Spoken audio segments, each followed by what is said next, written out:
We are embarking on a focused conversation today about a skill that's just fundamental, truly. Communication mastery. It really touches everything, doesn't it? High-stakes work stuff, quiet moments at home, all of it. It absolutely does. And for this conversation, we've really dug into the Breakthrough Bulletin on effective communication. Our aim isn't just to, give a summary. It's about pulling out foundational ideas and, importantly, strategies you can actually use, like today. Right, practical stuff. Exactly. No dense theory, just things you can apply straight away. I like that approach. Yeah. Because the core idea in the bulletin, it really grabs you. It says communication isn't just, swapping information. It calls it the lifeline of all relationships, personal, professional, and everything in between. That's powerful if that lifeline phrase. Everything else starts to wobble, yeah. And to make that lifeline stronger, the bulletin really pushes us to think differently about what effective even means. It makes it clear it's not just about being articulate or, speaking well. Real mastery is about creating a presence where others feel safe to be seen, heard, and understood. So it's less about your words, maybe, and more about the feeling you create. That's a really interesting shift. Cultivating presence. Moving beyond just transmitting data towards generating actual connection. Okay, so let's unpack this higher definition. The bulletin talks about listening deeply, responding wisely, and creating space for meaningful exchange. And what's really key there, I think, is the integrity required. The bulletin describes it as the art of making your truth clear without making others wrong. Just think about how quickly we get defensive when we feel corrected. Oh, instantly. Right. But this frame shifts the goal. It's about clarity, respect, not about winning or being right. That's a high standard, though. How do we actually do that? Move from the idea to the day-to-day? Because habits are sticky, especially under pressure. The bulletin offers 3 sort of micro steps, practical things for those daily interactions. Let's get into the first one. It almost sounds too basic. It does sound simple, but it's actually, quite revolutionary when you practice it. Tip 1 is pause before you respond. The power here is really psychological. The bulletin reminds us the moment between stimulus and response is where your power lies. That little gap, maybe just 3 seconds, it isn't wasted. It's like a mental reset button. I can see that being tough, especially in fast meetings or arguments. You feel this urge to jump in, fill the silence, or defend yourself. Totally. So the micro step, what exactly are we supposed to do? Consciously, just for 24 hours to start, commit to pausing for 3 full seconds before you reply. In any conversation, 3 seconds. Even if you're annoyed, even if you know the answer instantly, the bulletin suggests a little mantra. Pause, breathe, then speak. And that breath is important. It physically interrupts that defensive rush. Okay, I can feel how that connects back. Imagine you get blindsided with a question about a decision you made. Maybe a budget thing. Your gut reaction might be defensiveness, right? An attack. If you reply instantly. You're replying from that reactive place. Exactly. Right. But that 3-second pause, it forces a mental break. It lets your thinking brain catch up. So instead of blurting something defensive out, you can shift into dialogue. You can say something more measured, like, thanks for bringing that up. Let me just take a moment. I want to make sure I explain the thinking behind that choice clearly. Yeah, that lands completely differently for the other person. It sounds calm, confident, not insecure. Precisely. Okay, great example. So moving to tip 2, match your message to your intention. This feels more strategic, like planning ahead. It is, yeah. It really boils down to getting crystal clear on your purpose. Before you have that conversation or even send that email, you need to know, really know, what outcome you're aiming for. Are you trying to support someone? Persuade them. Just inform, inspire. If you're fuzzy on the why, your message will probably wander. But couldn't focusing too much on intention feel a bit manipulative, like you're trying to engineer a result? How do you keep it authentic? That's a really fair question. I think authenticity comes from making sure your intention aligns with your actual purpose in that relationship or situation. If your genuine intention is, say, I want us to figure out a better process together, and you anchor the talk there, it feels supportive. But if your secret intention is, I need them to admit they messed up, well, that undertone is probably going to leak out no matter how carefully you phrase things. Got it. So the micro step here is about anchoring yourself in that genuine purpose first. Exactly. Before a significant conversation, actually write down your intention. 1 sentence. My intention is to offer support. Or, I want to create clarity about this deadline. then use that sentence like a mental North Star during the conversation. If you feel things drifting into argument or getting off track, mentally pull yourself back to that written intention. And that reframes things instantly, like giving feedback. Instead of leading with the problem, you could start by stating your anchor. Look, I want to make sure we're both set up for success on this project.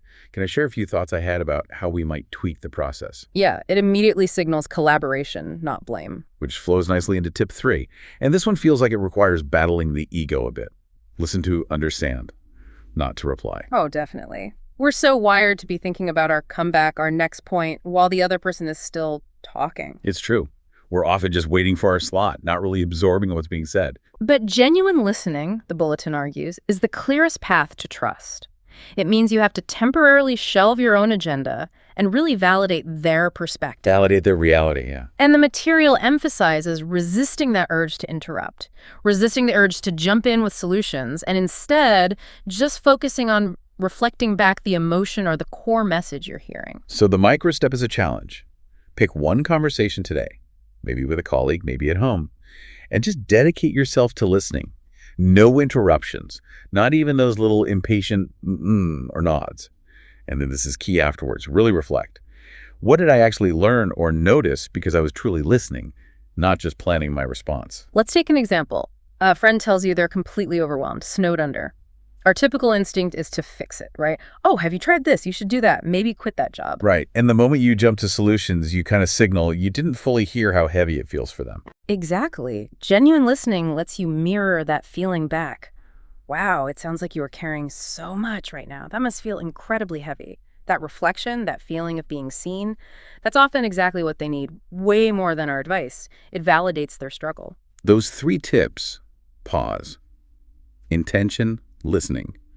They give us concrete things to do right away, tactical tools. But the bulletin also stresses that mastering communication is really an inside job first. Understanding your own patterns before you try to connect effectively with others. Right, this is where the self-awareness piece comes in. We have to kind of uncover our hidden patterns, often driven by fear, that shape how we talk, or maybe how we don't talk. It starts with this really powerful reflection question. What do I need to communicate more honestly, and what holds me back? Okay, now we're getting into the deeper stuff. Because when we avoid being honest, we're usually protecting something, aren't we? The bulletin suggests it often comes down to fear. Fear of rejection, fear of conflict, maybe just fear of being vulnerable. But the cost. If we constantly hold back essential truths, needs, boundaries, feelings, we actually erode trust in the relationship and even in ourselves. Yeah, the insight here is quite profound. The bulletin frames honest communication as an act of self-respect and relational integrity. If you're always silencing your needs just to keep the peace, you're basically telling yourself your needs don't matter. That chips away at self-respect over time. Silence has a real cost. So the action here isn't just identifying the truth you're dodging. It's about thinking about that cost. Maybe journal about one specific thing you hold back. Yeah. What's the emotional energy drain of staying silent? What are you really afraid of if you speak up? Understanding that costs can be motivating. And that leads right into the second big question, which flips the perspective outward. How do people feel after they interact with me? We tend to focus so much on what we said or what we wanted to achieve. We forget about the emotional wake we leave behind. Yeah, the bulletin calls it the emotional imprint or residue. Every conversation leaves something. Did the person walk away feeling empowered, clear, or maybe confused, tense, even a bit smaller? That residue really shapes future interactions. And that feeling isn't just about the topic discussed. It's heavily influenced by our energy, our tone, how present we were. If you seem distracted or dismissive, the residue is likely negative, even if the words themselves were neutral. The realization is that this imprint is largely controllable. It's a choice about how you show up. Wow. So for an actionable reflection here, this one's tough, but potentially really valuable. Consider asking someone you really trust, someone who'll be honest, for feedback. Directly ask them, hey, generally when we talk, how do you feel afterwards? Ooh, that takes courage. It does. But that insight, however uncomfortable, could be absolute gold for growth. Okay, so to bring all this awareness together, the internal stuff and the outward expression of the bulletin offers a practical exercise. It's called the mirror message practice. This is designed to help align what you feel inside with what you actually say and how you say it, building confidence and clarity. Right, it bridges that gap. It's a 5-step process meant to be done daily for a week. Let's break it down. Okay, step 1, set the stage. Find a quiet spot, just you and a mirror. Have a journal nearby. This isn't about vanity. It's a practice space. Step 2. Speak with intention. For about 5 minutes, speak a meaningful message out loud to your reflection. Something real. Maybe an affirmation you're working on, a boundary you need to set with someone, or a truth you've been avoiding. Practice actually saying the words. Step 3. Observe yourself. This is critical. As you speak, really watch yourself. What's your face doing? Do you make eye contact with yourself? Is your voice steady or shaky? Posture.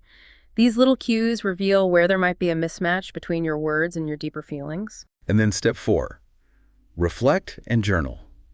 Right after, jot down answers to a few questions. What felt authentic or easy in my delivery? What felt kind of forced or uncomfortable?